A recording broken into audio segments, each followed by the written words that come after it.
BB 851, turn right, heading 180.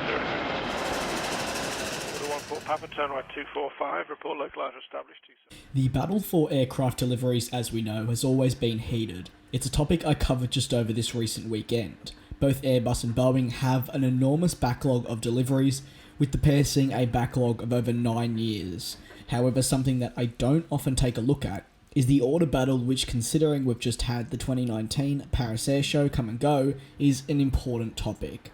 These numbers, though, once again paint a rather bleak picture for Boeing, who have had an incredibly difficult past 10 months since JT610, the flight that saw a brand new 737 MAX go down, causing all on board to lose their lives.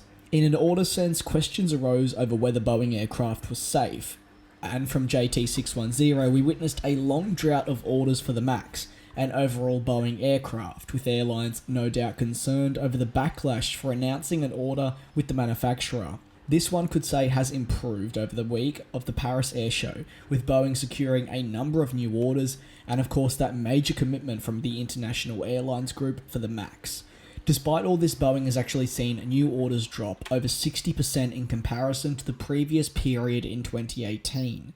We know in July that Boeing received no new orders for the MAX, which is now the 4th straight month, as the commitment from the IAG, while recent and being at such a size, is not actually considered to be an order for the type, and is therefore not included by Boeing. It's essentially a letter of intent, MOU commitment.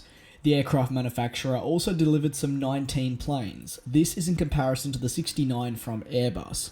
The drop-off, while looking huge, is actually to be expected. The Boeing 737 MAX was, and technically still is, Boeing's most popular aircraft, with thousands of orders and the backlog ever growing.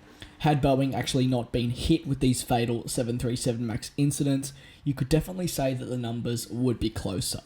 In addition, it does also highlight how reliant Boeing are on the MAX.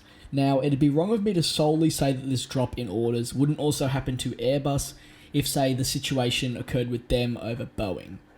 The A320neo is realistically just what the MAX is to Boeing, a re-engined and partially updated aircraft that's not only efficient, but also a real safe and cheap option for airlines across the world.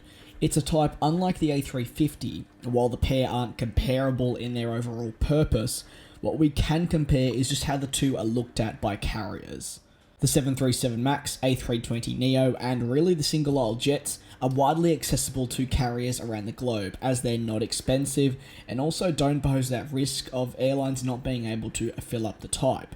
While an A350, a 787, 777X, 777, and really any wide body is of course expensive. It has a bigger capacity, and some airlines not only don't have the routes to fly those type of aircraft, but also simply can't fill the planes, whereas an A320, 737 is a less risky option. So what's actually next? Will the situation improve over time? Well, yes. Providing all goes according to plan, I do think it's safe to say we are now officially closer to the return of the MAX than when the first groundings started. While we still could be months away from its eventual return, it's now been around 6 months since the type was grounded, and I personally think it's safe to say that we'll see it before March 2020, I hope at the very least. Now, in regards to orders, that's a different story. I still personally believe the MAX will be a touchy aircraft, and a number of airlines will steer away from ordering it, or should I say announcing an order for the type, until it is back flying safely for potentially a good few months. However, there could be some benefits to getting a deal secured now.